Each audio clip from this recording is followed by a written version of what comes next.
Today's lesson is on Kihon. Kihon means fundamentals. And what's really, really important for beginners to know that when you're performing Iaido waza or techniques, no matter which waza you're performing or practicing, they all have a roadmap of Kihon. The first one's called Koiguchi no Kirikata, and then we have Nukitsuke, and then we have Furikaburi, and then we have Kirioroshi, and then we have Chiburi, and then we have Noto, and then we have Zanshin.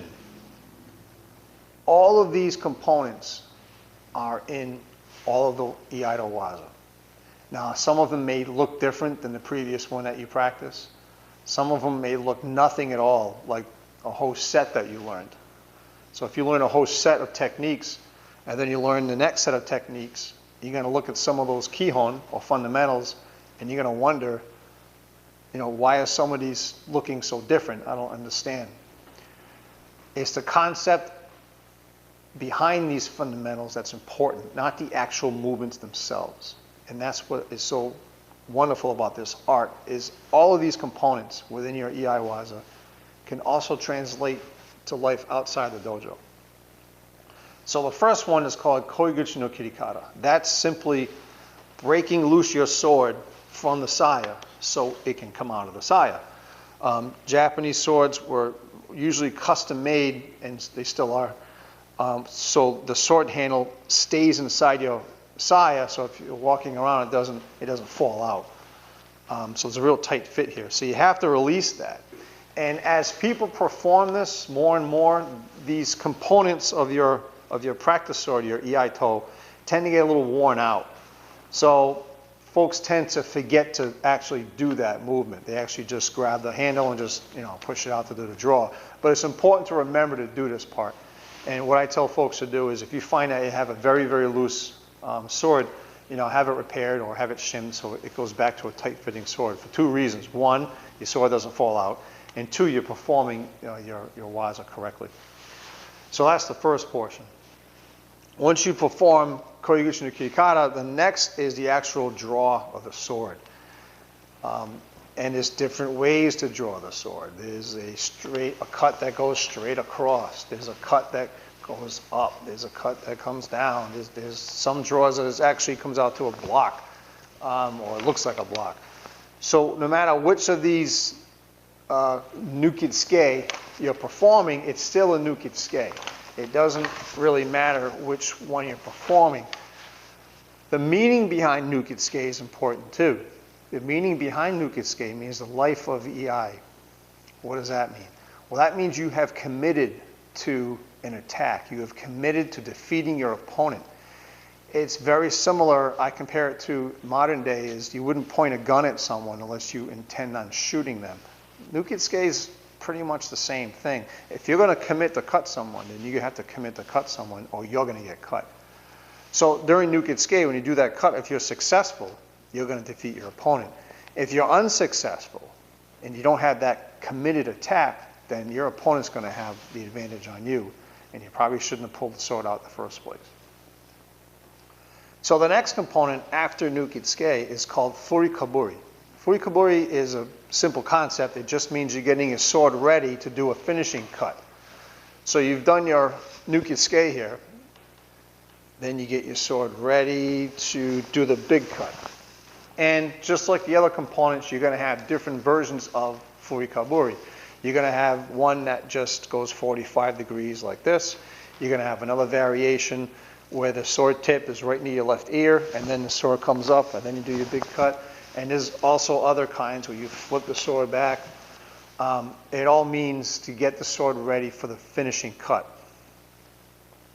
The finishing cut, or Kirioroshi, is the next component of Iai. Kirioroshi has been called the mercy cut, the finishing cut, the big cut. That's the component that we look at students as beginners, because that's probably one of the most important components of Iai, is doing that big cut. And you're going to see different versions of that too. You're going to see a big cut from overhead. You may see one on an angle. You may see one on the outside of the leg. Depends upon which waza you're performing. That's Kirya-Rosh. After Kirya-Rosh, your opponent is defeated. You then perform what's called Chiburi. Chiburi is flicking the blood off the blade.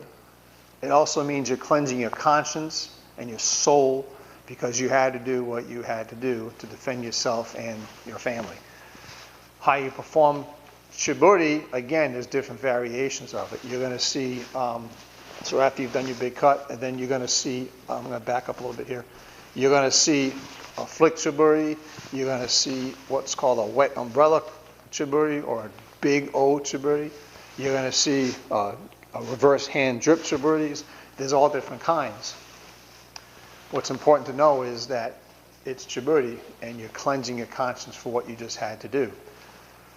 After Chiburi is what's called Noto. Noto is putting your sword away because you're done with it. You've completed your technique. So after you've done your Noto, you put the sword away in your saya. And again, there's different variations of this. You're going to see some Noto that's performed very slowly after they do a pause.